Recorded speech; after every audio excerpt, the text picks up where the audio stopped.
أصحابه المتأدبين بآدابه. أما بعد فأعوذ بالله من الشيطان الرجيم. بسم الله الرحمن الرحيم. ألم يجدك يتيما فآوى.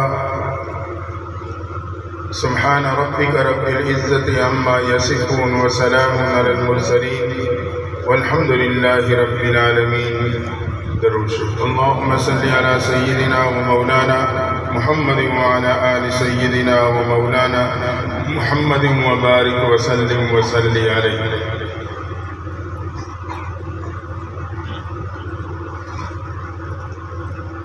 سماعی مجلس ذکر کے موقع پہ سالانہ سیرت النبی صلی اللہ علیہ وسلم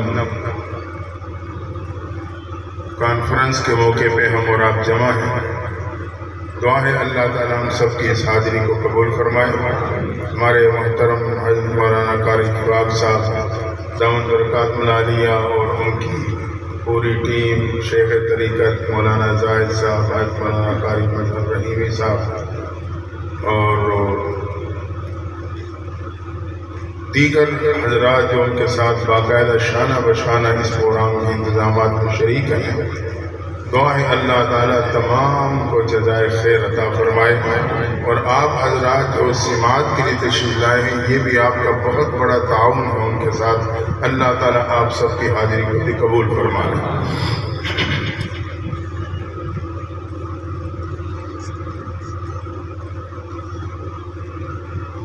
میرا ارادہ یہ ہے کہ میں آج آپ کو میلاد سناؤں.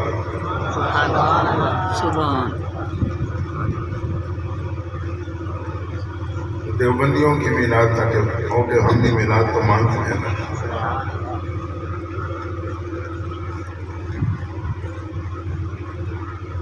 مکہ مکرمہ میں ایک بچہ پیدا ہوا.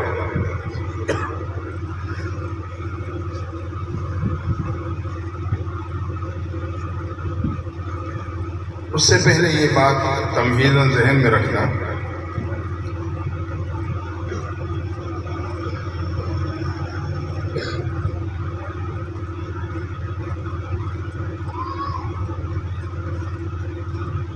کہ سنت اللہ یہ ہے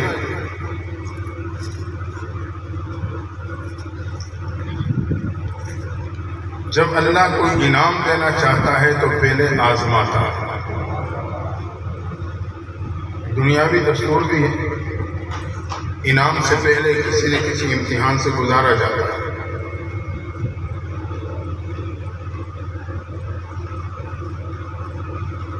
وَإِذِ ابْتَلَىٰ إِبْرَاهِيمَ رَبُّهُ بِكَلِمَاتٍ فَأَتَمَّهُنَّ. ابراہیم علیہ السلام کو مختلف امتحانی مراحل سے گزارا گیا اور پھر اللہ نے انعام دیا. انی جاعلک للناس اماما. ابراہیم ہم نے آپ کو انسانیت کا امام بنا دیا.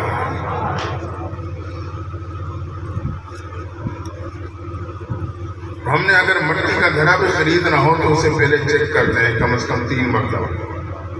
تربوز بھی لینا ہو تو اسے چیک کر کے لیتے ہیں.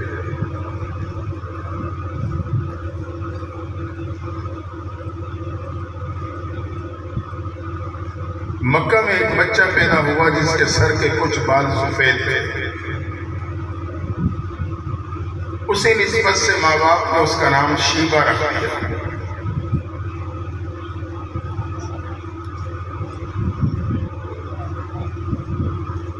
اصل میں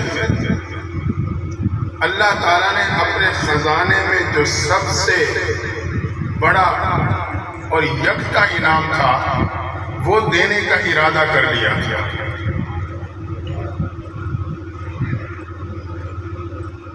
جو اللہ کے خزانے میں یکتا تھا،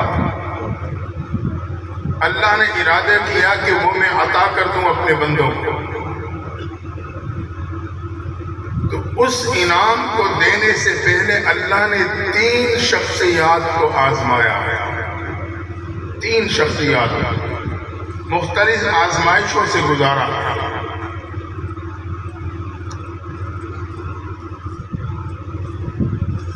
جس میں پہلی شخصیت یہی بچہ ہے جس کا نام شیبہ ہے.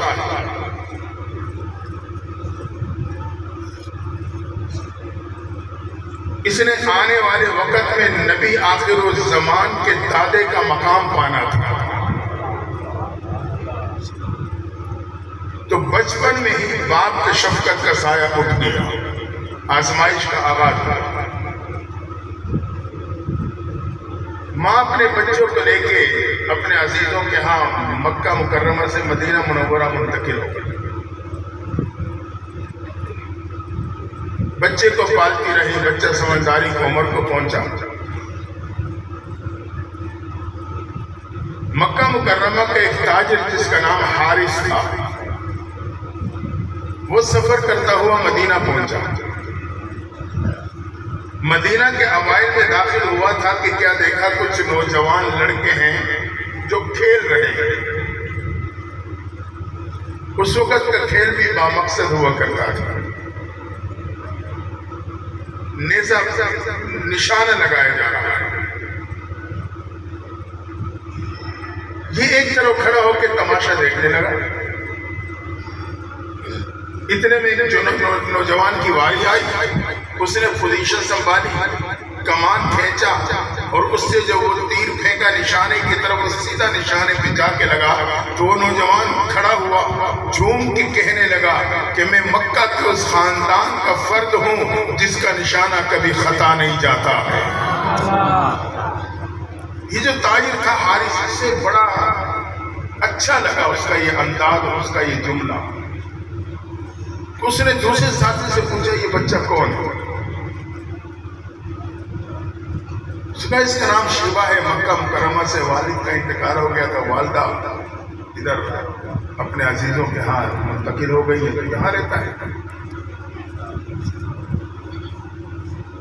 جب اس نے اس کے بڑے کا نام لیا تو وہ حارث نامی شخص بچے کو پہچان گیا، وہ مکے کا رہنے والا تھا۔ اس نے اس وقت ذہن میں یہ بات بٹھا لی جب میں واپس جاؤں گا تو اس بچے کے چچا سے ملوں گا اور اسے کہوں گا کہ جا کے اس بچے کو والدہ سے اپنے پاس لے آؤ، اپنے نگرانی میں اس کی تربیت کرو، وہ بڑا باصلاحیت بنے گا۔ خیر یہ اپنی ترتیب سے جب واپس پہنچا تو اس شیبہ نامی بچے کے چچا سے ملا جس کا نام مطلب تھا، صرف مطلب، اور اسے صورتحال بتلائی، ساتھ اسے ترغیب دی۔ چچا نے ذہن بنا لیا کہ واقعی میں جاؤں گا اور بچے کو ان کی والدہ سے اجازت لے کے اپنے ساتھ لاؤں گا اور اپنی نگرانی میں اس کی تربیت کروں گا۔ خیر ایک وہ دن آیا، ہو گیا، والدہ سے ملا، خاندان کے بڑوں سے ملا، آنے کی غلط بتلائی۔ وہ اس بات پہ راضی ہو گئے کہ ماں گھر میں تو نگرانی کر سکتی ہے، باہر تو نہیں کر سکتی، بات صلاحیت ہے، میں ساتھ لے جانا چاہتا ہوں، اپنی نگرانی میں اس کی تربیت کرنا چاہتا ہوں۔ تیار ہو گئے، چچا کے ساتھ بچے کو روانہ کر دیا۔ چچا اپنے سواری پہ سوارے، پیچھے بچے کو بٹھایا ہوا جو جوانی کو پہنچ چکا ہے۔ مختصر یہ کہ مکہ مکرمہ میں داخل ہونے لگے، ایک شخص نے دیکھا کہ مطلب کے ساتھ سواری کے پیچھے ایک نوجوان بیٹھا ہے، بڑا وجیح النظر، بڑا خوبصورت اور باصلاحیت لگتا ہے۔ تو اس نے ایک آواز اٹھائی کہ لگا واہ عبد المطلب، عبد کہتے ہیں غلام۔ وہ یہ سمجھا کہ مطلب کسی غلام کو خرید کے لایا ہے، چچا کا نام مطلب تھا، عبد کہتے ہیں غلام کو، وہ سمجھا مطلب غلام کو خرید کے لایا ہے۔ تو دیکھتے کہنے لگا واہ عبد المطلب، مطلب او مطلب کے غلام تیرا کیا ہی کہنا ہوگا، اتنا وجیح النظر، باصلاحیت، خوبصورت۔ بس وہ آواز کیا لگنی تھی کہ وہ شیبہ شیبہ نہ رہا، عبد المطلب کے نام پہ معروف ہو گئے۔ چچا کی کفالت میں رہے، تربیت ہوتی رہی۔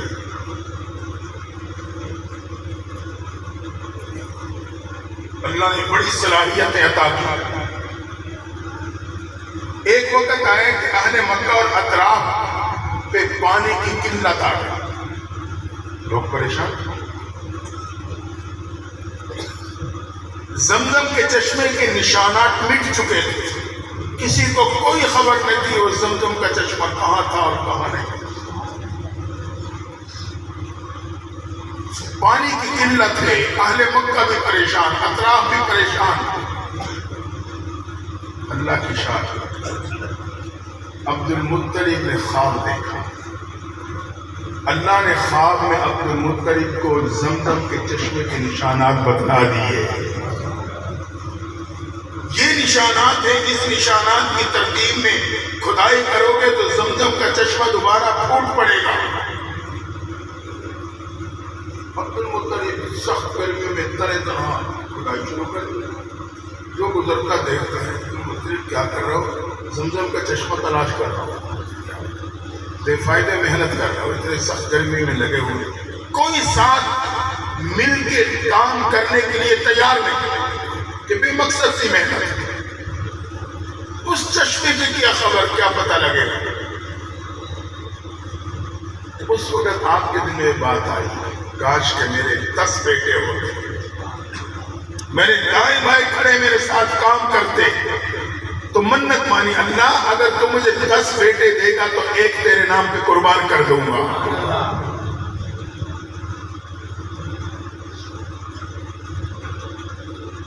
اللہ کی شان، کھدائی کرتے کرتے کرتے کرتے ایک دن آیا کہ اچانک زمین سے زمزم کا چشمہ پھوٹ پڑا۔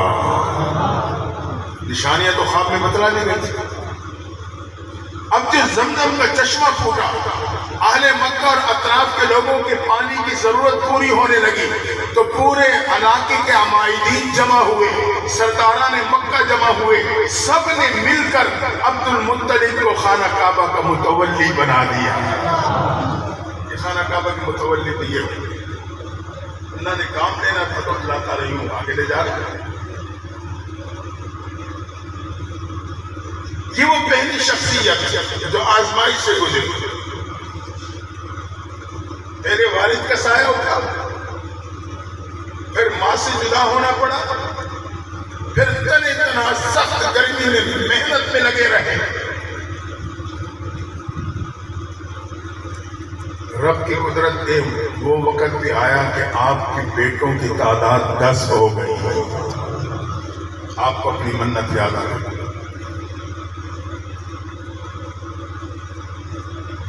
جب منت یاد آئی، آپ نے 10 بیٹوں کے نام پہ پورا کیا۔ کس کو قربان کرو رب کے نام؟ اس وقت منت کی گنجائش تھی۔ اللہ کی شان۔ اب توجہ کرنا، دوسری شخصیت کی آزمائش کا آغاز ہو رہا ہو، کیونکہ رب انعام بہت بڑا دینے والا ہے۔ جب 10 بیٹوں کے نام پہ قرآن اندازی ہوئی تو نام عبداللہ کا نکلا۔ جب عبداللہ کا نام آیا تو علاقے کے لوگ عبداللہ کی بہنیں عبد المطلب سے منتیں کرنے لگی، اسے نہ قربان کریں۔ یہ آپ کی طرح بڑا وجیح النظر ہے، بڑا باصلاحیت ہے، اس کو قربان نہ کرنا۔ جب عمائدین علاقے کے لوگوں کا بھی اصرار پڑا تو عبد المطلب نے ایک ترتیب بنائی کہ ٹھیک ہے، اب میں پورا کروں گا عبداللہ اور 10 اونٹ، ہر دفعہ 10 بڑھاتا جاؤں گا جب تک پورا اونٹوں کے نام نہ نکلے۔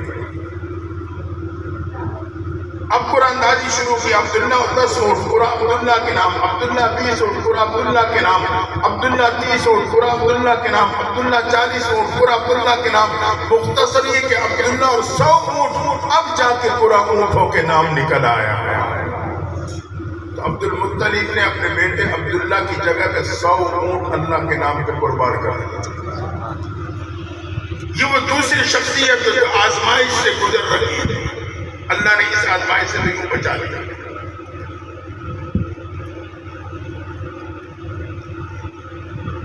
ایک وقت آیا حضرت عبداللہ کو مکہ مکرمہ سے مدینہ منورہ کا سفر کرنا پڑا۔ تنے تنہا سفر کر رہے ہیں سواری میں، راستے میں چھوٹی چھوٹی وادیاں تھیں یہودیوں کی۔ اہل یہود کی عورتوں کو بھی پتا تھا کہ جس نے نبی آخر الزمان کا باپ بننا ہے اس کی یہ نشانیاں ہیں۔ وہ تورات میں اپنی کتابوں میں پڑھ چکی تھی. بہت سی عورتیں اس امید پہ تھیں شاید وہ نوجوان میری قسمت میں آ جائے تاکہ یہ نعمت و دولت میری جھولی میں آ سکے.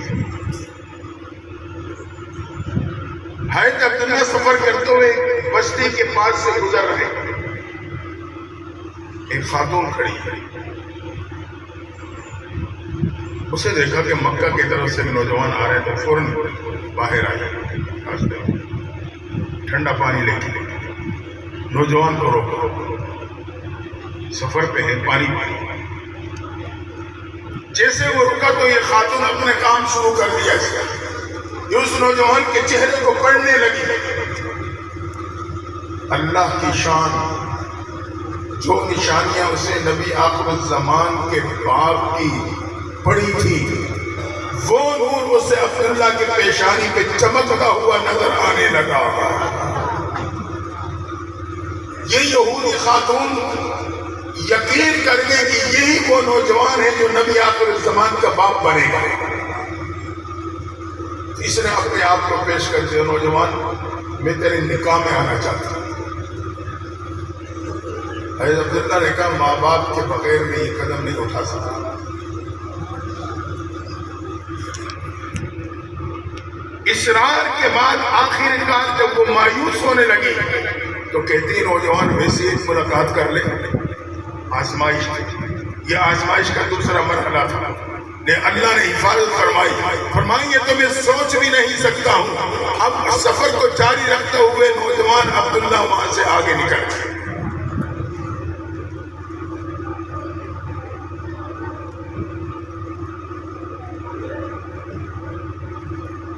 مکہ مکرمہ پہنچے. ان دنوں میں مکہ مکرمہ میں ایک قبیلہ بنو زہرہ آباد تھا. اس بنو زہرہ قبیلے میں ایک نوجوان بچے کے اخلاق کے چرچے تھے. بڑی با اخلاق ہے، بڑی با تہذیب ہے. رب کا کرنا ایسا ہوا کہ کچھ عرصے بعد عبداللہ کا نکاح بنو زہرہ قبیلے کی اس نوجوان بچی سے ہو جاتا ہے جس کا نام آمنہ تھا.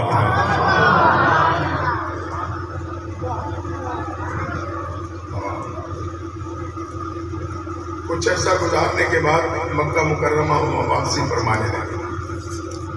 بی بی آمنہ اہلیہ ساتھ اسی بستی کے پاس سے گزرنے لگے تو وہ خاتون یہودیوں کی سامنے آ گیا. پانی پیش کرتے ہوئے ساتھی دیکھنے لگے. نوجوان کے پیشانی کو پڑا تو قدم پیچھے ہٹا لیا.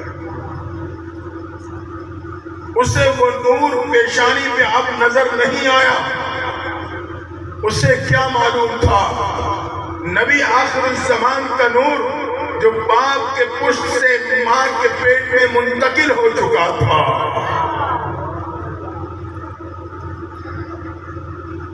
آپ سفر کرتے ہوئے مکہ مکرمہ پہنچ گئے.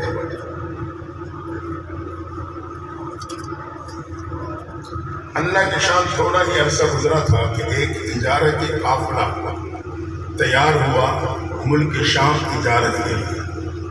اس میں عبداللہ کا نام شامل تھا.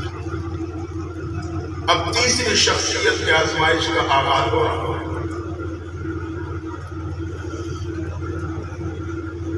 بی بی آمنہ کو پتا چلا کہ قافلہ تیار ہے، اس میں عبداللہ شامل ہیں. اداس ہو گئے. مہینوں کے سفر ہوتے تھے، تھوڑا ہی عرصہ شادی کو ہوا تھا. بی بی آمنہ اداس ہو گئی. عبداللہ گھر آئے دیکھا تو آمنہ کے چہرے کی اداسی کے آثار. کہا آمنہ پریشان نہ ہونا، میں جلدی لوٹ کے آؤں گا اور محبتوں سے ملاقات کروں گا. اعتماد میں لیا. بی بی آمنہ کو حوصلہ دیا اور کہا آمنہ یہاں کا دستور ہے جب تجارتی قافلہ واپس آتا ہے 1 گھنٹی بجائی جاتی ہے تو اطلاع ہوتی ہے کہ ان کے عزیز و اقارب آئیں اور اپنے رشتہ داروں کا استقبال کرتے ہوئے گھر لے جائیں۔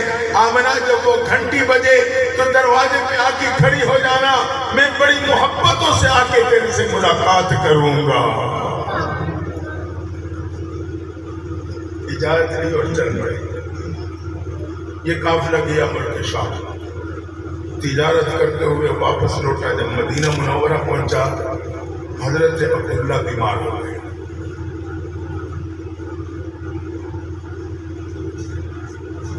بیماری اس کیفیت کی ہوئی کہ قافلے والوں نے مشورہ کیا کہ عبداللہ کو ان کے عزیزوں کے ہاتھ چھوڑ دیتے ہیں، ہم مکہ پہنچ جاتے ہیں، جب صحت ہو جائے گی پھر ان کی بھی واپسی ہو جائے گی۔ یہ مشورہ کیا اور قافلہ چلتے ہوئے مکہ مکرمہ پہنچ گیا۔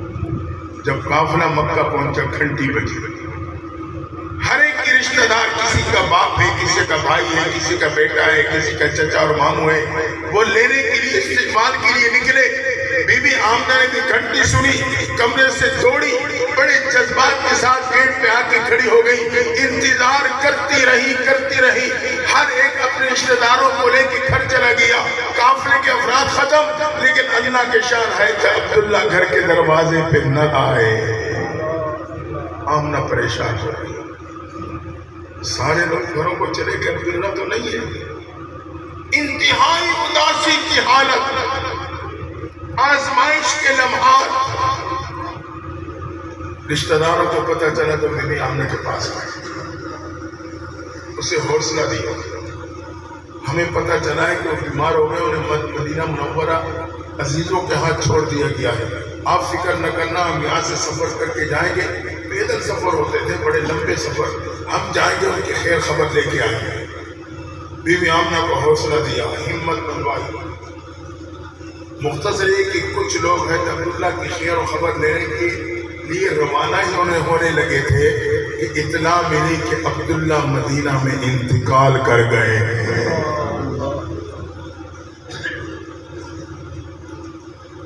18 سال کی عمر میں عبداللہ کا انتقال ہوا۔ اندازہ لگائے بی بی آمنہ کی کیا عمر ہوگی۔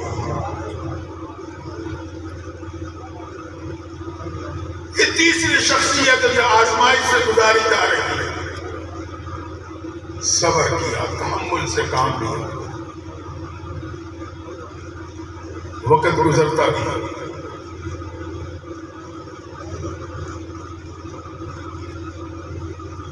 بی بی آمنہ فرماتی ہے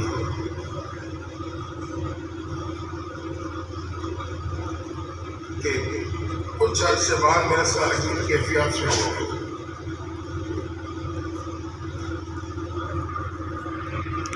راستے سے گزرتی تو درخت جھک جھک کے سلام کرنے لگتا،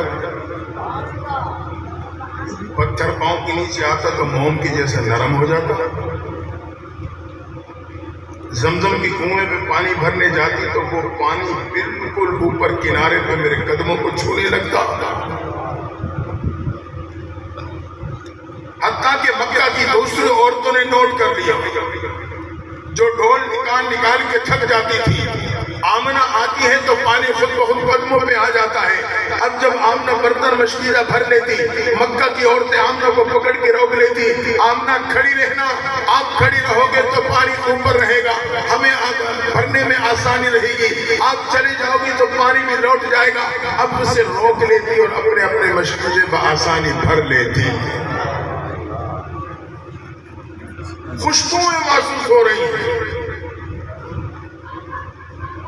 بی بی آمنہ کو ابھی تک کوئی اندازہ نہیں، کوئی بوجھ نہیں محسوس ہو رہا، حتیٰ کہ ایک رات خواب دیکھا۔ خواب میں بتلایا کہ آمنہ تو ایک بہت بڑی مقدس ذات کی ماں بننے والی ہے۔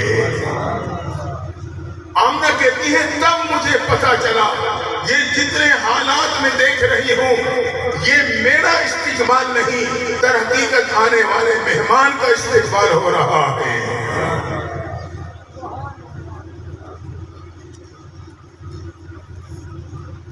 مختصر یہ یہودیوں کی کتاب میں یہ بات موجود تھی، جب نبی آخر الزمان کی آمد ہوگی تو آسمان پہ ایک سرخ رنگ کا ستارہ چمکے گا. یہ نشانی ہے کہ نبی آخر الزمان تشریف لانے والے ہیں. وہ رات بھی پہنچ گئی کہ آسمان میں سرخ رنگ کا ستارہ طلوع ہوا.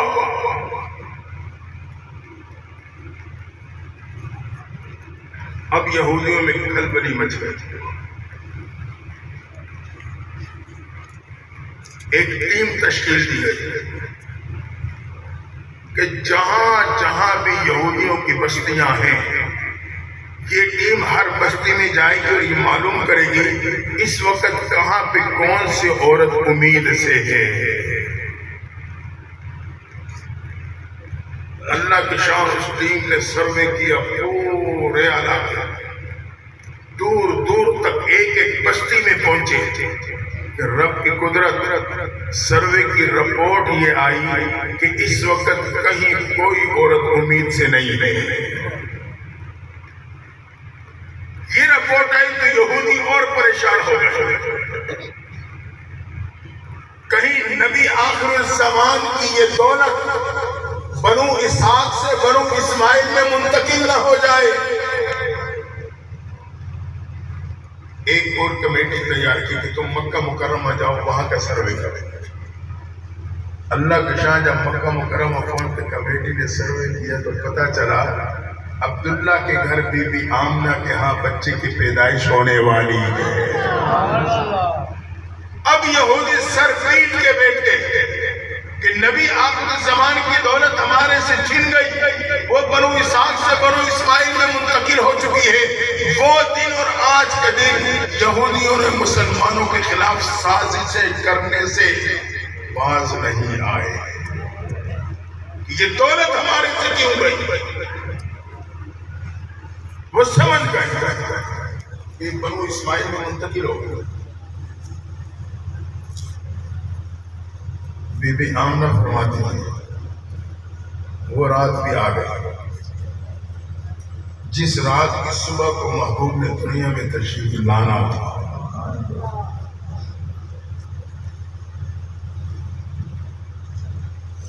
آپ کی ولادت مبارکہ ہونی تھی.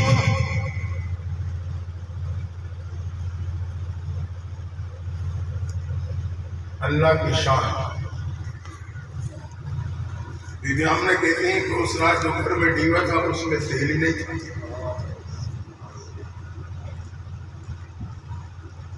وہ گھر میں روشنی کر سکتی.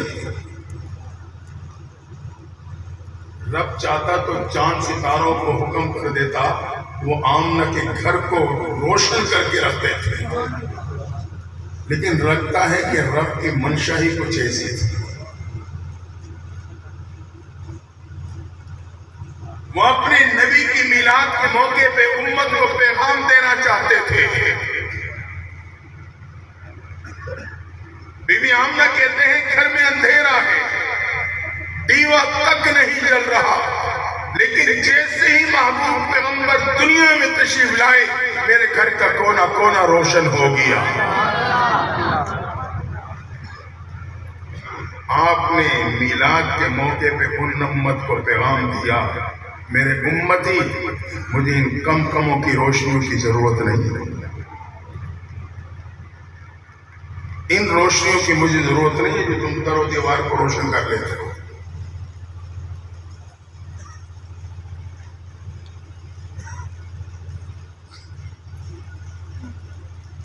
اپنے اخلاق اور کردار سے اپنے ماحول کو روشن کرو. یہ میرے نبی کے میلاد کا پیغام ہے کہ میلاد منانا چاہتے ہو تو اپنے اخلاق اور کردار سے ماحول کو روشن کر کے میرا میلاد مناؤ. ایسے میلاد منانے کے لیے ہم تیار ہیں؟ اس کے لیے تو ہم تیار ہی نہیں.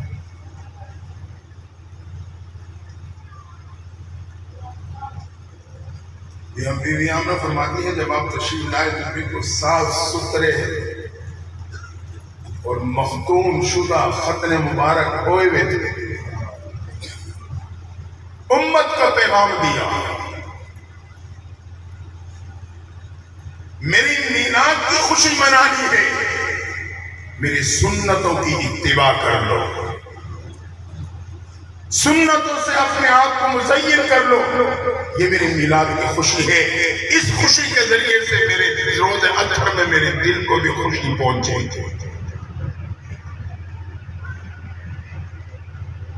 میلاد منانا ہے تو یوں منائیں، کون روکتا ہے؟ یہ وہ میلاد کا طریقہ ہے جو محبوب نے اپنے میلاد مبارک کے موقع پہ امت کو پیغام چھوڑے.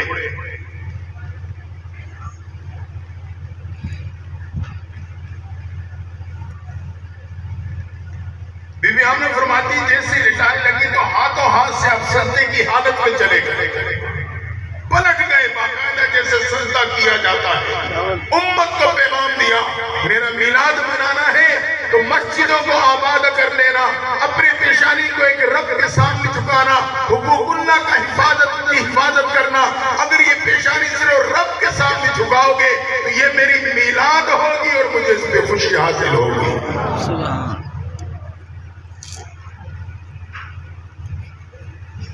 میلاد کے موقع پہ امت کو مسجد آباد کرنے کا پیغام نہیں ہے. آگے اب ہماری اور آپ کی مرضی. ہر ایک نے اپنا اپنا معیار بنایا خوشی کا. غم کا اپنا معیار، خوشی کا اپنا معیار، اپنی ترتیب کے ساتھ ہم چل رہے ہیں. میں حقوق اللہ کی حفاظت کرتا ہوں. حدیث میں آتا ہے کہ قیامت کے دن اللہ اعلان فرمائے مجھے سجدہ کرو. اس وقت جو سجدے میں چلا جائے گا اس کی بخشش کر دی جائے گی. لیکن اس وقت صرف وہی پیشانی جھک سکے گی جو دنیا میں کسی کے غیر کے سامنے نہیں جھکی ہوگی. اگر میں نے دنیا میں اس کی حفاظت کی، صرف رب کے سامنے اس کو جھکایا، قیامت کے دن مجھے بھی جھکنے کی توفیق مل جائے.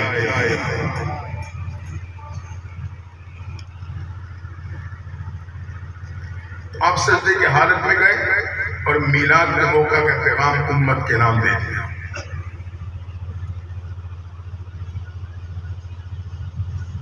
آپ سمجھ رہے ہیں میلاد کے اس پیغامات کو؟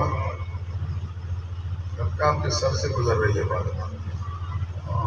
آپ کی جب شوق ہوگا نا موٹر سائیکل ہو اور یہ روڈ ہو پتہ نہیں کیا کچھ ہو، تو یہ دین میرے اور آپ کی چاہتوں کا نام نہیں ہے. دین میرے اور آپ کی خواہشوں کا نام نہیں ہے. یہ دین اتنا یتیم نہیں کہ اسے کھیل تماشا بنا کے پیش کیا جائے. یہ دین میرے صحابہ کے خون کے دریا سے بہتا ہوا میرے تک پہنچا.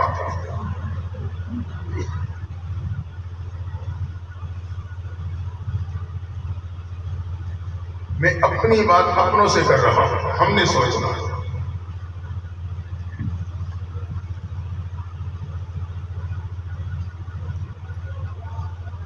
بہرحال عبد المطلب تشریف لائے. ہمارا بڑا خوبصورت بچہ ہے.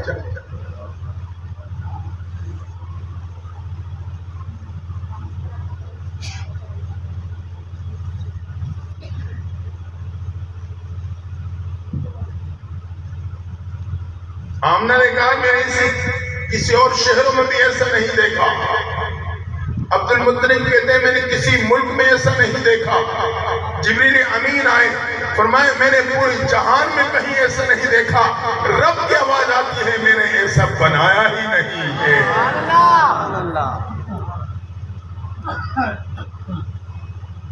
اس کی مثال کیا، اس کا تو سایہ ہی نہیں.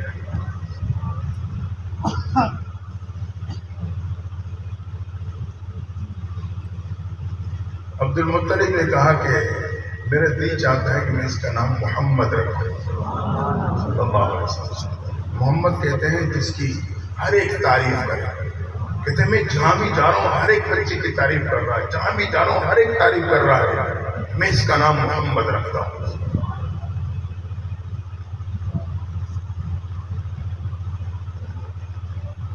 محمد بھی آپ کا نام ہے، احمد بھی آپ کا نام ہے.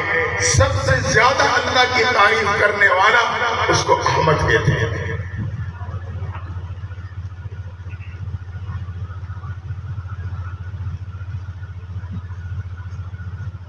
مختصر یہ میں تفصیل میں نہیں جا رہا، میں ضروری ضروری بات سمیٹتا ہوا آگے بڑھ رہا ہوں۔ کچھ وقت گزرا، مکہ مکرمہ سے 10 عورتیں مکہ کی بستی کا سفر کرنے لگیں، جائیں گی، بچوں کو گود ملیں گی، پالیں گی، کچھ معاوضہ ملے گا، گھر کا سرکل چلے گا۔ اللہ کی شان، 10 میں سے ایک کی سواری نے ساتھ نہ دیا اور پیچھے رہ گئے، 9 آگے نکلی، انتظار کرنے لگی، جب وہ پہنچی تو پھر اس کی سواری نے ساتھ نہ دیا، پھر پیچھے رہ گئے۔ اب 9 میں سے ایک نے کہا چھوڑو حلیمہ کو، ہمارے بھی راستہ مارے گی، جلدی مکہ کے بستی میں پہنچو، مالدار بچوں کو گود لے لو، یا کم از کم جس کا باپ موجود ہو، یتیم نہ ہو، اسے اٹھا لو، کچھ نہ کچھ تو معاوضہ مل جائے گا۔ 9 کے 9 مکہ کی بستی میں پہنچ گئے۔ یہ کے بعد دیگریں آمنہ کے دروازے پہ بھی جاتی ہیں، لیکن اللہ کو 9 کے 9 دامن اپنے محبوب کی تربیت کے لیے پسند نہیں تھے، کیونکہ اس دامن میں مال و دولت کی محبت نے جنم لیا تھا۔ حرص و حوث اس دامن میں کھیلتے نظر آتے تھے۔ رب نہیں چاہتا تھا میرا محبوب اس 9 میں سے کسی ایک دامن میں تربیت حاصل کرے، اس لیے انہوں نے میرے محبوب کو نہیں چھوڑا، بلکہ اللہ نے انہیں اپنے محبوب کے در سے محروم لوٹا دیا۔ 9 کے 9 واپس لوٹ گئے۔ مکہ کی بستی میں بچوں کو لیتے ہوئے جانے لگے، اتنے میں بڑے تاخیر سے حلیمہ پہنچی۔ اب جب حلیمہ پہنچی تو پتہ چلا مکہ میں کوئی بچہ نہیں رہا سوائے ایک کے، ایک کی طرف بلانے والا ایک ہی رہ گیا تھا،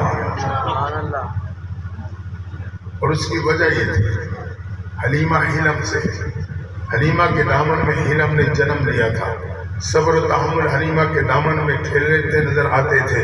رب کو یہ دامن اتنا پسند تھا کہ اللہ حلیمہ کا دامن پہلے سے ہی اپنے محبوب کے تربیت کے لیے منتخب کر چکا تھا۔ اب رب نہیں چاہتا تھا جب حلیمہ کو پتہ چلے گا کہ میرا محبوب یتیم ہے تو کسی اور بچے کا خیال دماغ میں نہ آ جائے، اس لیے حلیمہ جب مکہ پہنچی تو کوئی بچہ باقی نہیں رہا۔ ایک دروازے پہ جاتے ہیں، بچہ ہے نہیں، بچہ ہے نہیں، بتانے والے نے بتلایا، ایک کی طرف بلانے والا ایک ہی رہ گیا ہے۔ بی بی آمنہ کے گھر کا دروازہ بتلا دیا۔ حلیمہ آمنہ کے دروازے پہ پہنچی، دستک ہوئی، ملاقات کے بعد حلیمہ نے کہا آمنہ بچہ ہے؟ ہاں ہے۔ باپ ہے؟ نہیں باپ نہیں، یتیم ہے۔ آمنہ کے آنکھوں میں آنسو آ گئے، اب کوئی اور بچہ تھا نہیں کہ حلیمہ کے ذہن میں اس کا احتمال آتا چلو یہ تو یتیم ہے، کسی اور کو اٹھا لوں، تو کہنے لگی اچھا آمنہ مجھے دکھاؤ تو صحیح۔ آمنہ حلیمہ کو لے کے چلی، کمرے میں چادر، محبوب پیغمبر لیٹے ہوئے، چہرے مبارک میں سفید چادر، آگے بڑھ کے جیسے ہی آپ کے چہرے مبارک سے چادر ہٹائی، محبوب نے آنکھیں کھولی، سامنے کھڑی حلیمہ کو دیکھتے ہی محبوب پیغمبر مسکرا پڑے۔ آپ کا مسکرانا تھا، حلیمہ دل دے بیٹھے۔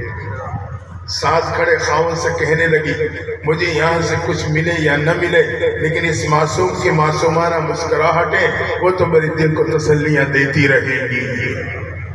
خاوند نے کیا کہا؟ توجہ کرو۔ خاوند نے کہا حلیمہ اٹھا لو، عسى اللہ ان یجعل لنا فیہ برکہ، شاید اللہ اس بچے میں ہمارے لیے برکتوں کو پیدا کر دے گا۔ یہاں ایک بات پلے باندھ کے جا رہی، یہ بھی سمجھو کہ میرے محبوب کے میلاد کے موقع کا پیغام ہے امت کے نام۔ 9 کی 9 محروم لوٹے، اس لیے کہ ان کی نظر کثرت پہ تھی، زیادہ ملے زیادہ ملے۔ اللہ نے 2 جہانوں کے برکت سے محروم لوٹا دیا۔ حلیمہ اور خاوند کی نظر برکت پہ تھی، اللہ نے 2 جہانوں کی برکت حلیمہ کی جھولی میں ڈال دی۔ تاجر ہیں، زراعت پیشہ ہیں، ملازم ہیں، صنعت کار ہیں، جس شعبے سے بھی متعلق ہیں، میرے نبی کی میلاد کے موقع کے پیغام کو پلے باندھ لینا، اپنے کاروباری لائن میں کثرت پہ نظر نہ رکھنا، برکت پہ نظر رکھنا۔ ایسی میلاد منانے کے لیے تو میں تیار نہیں۔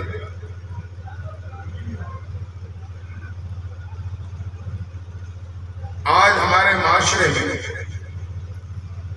کثرت پہ نظر ہے، جس وجہ سے حرام در حرام کا مرتکب ہو کے دو جہانوں کی برکتوں سے محروم ہو جاتا ہے۔ اندازہ لگائیں۔